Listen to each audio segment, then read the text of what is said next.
Hey, all right, folks. So keeping you updated on the supraspinatus, well, the rotator cuff surgery, as well as I believe it's called a tenodesis.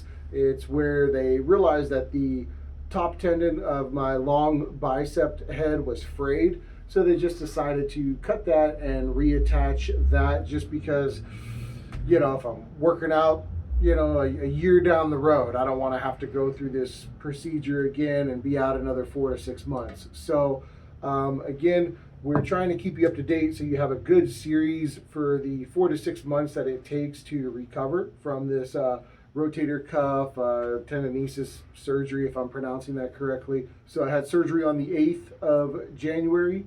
They did a post-op visit on me the 20th, so about 12 days later. And today is the 25th, and I actually start physical therapy tomorrow on the 26th. This first week, I am going to be, so we're going on, almost 3 weeks into it. And I finally get to start physical therapy. Really, you guys seen the video where they did the laparoscopic surgery and the steri strips? That was the video before. That was all taken off at post-op, so 12 days later. And honestly, during this time, I think I spoke about the pain and the discomfort and the nerve block wearing off and sleeping. And, that was really the initial, maybe 3 to 5 days. Like I said, surgery happened on a Friday, and then I was cleared to shower, I believe, on a Monday. And since that time of that initial week up until now, it's really been, it hasn't been that bad, guys. I mean, I'm right arm dominant, so that is a bit of a pain as far as getting dressed. I mean, but you need minimal help. You know. I'm at the point where I can kind of cheat and I brush my teeth with my right hand now, but that's as far as I've gotten with it. Everything else is still, utilizing the left hand.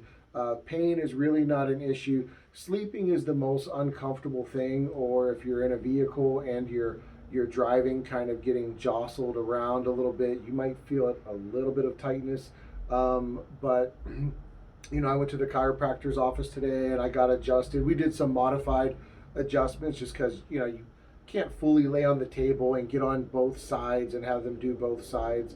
And sleeping, I'm pretty much out of a recliner and I'm in in my regular bed, albeit propped up substantially, like every bit of a, 45 to, 65-degree angle, and you're just on your left side. You really can't lay on your back for any periods of time. I mean, think about it. If I lean forward right now, my shoulder kind of drops and it feels a little uncomfortable.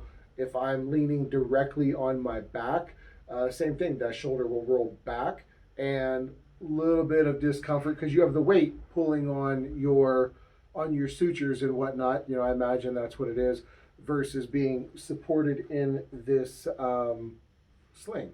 So again, the sling, they said, is supposed to stay on 4 to 6 weeks.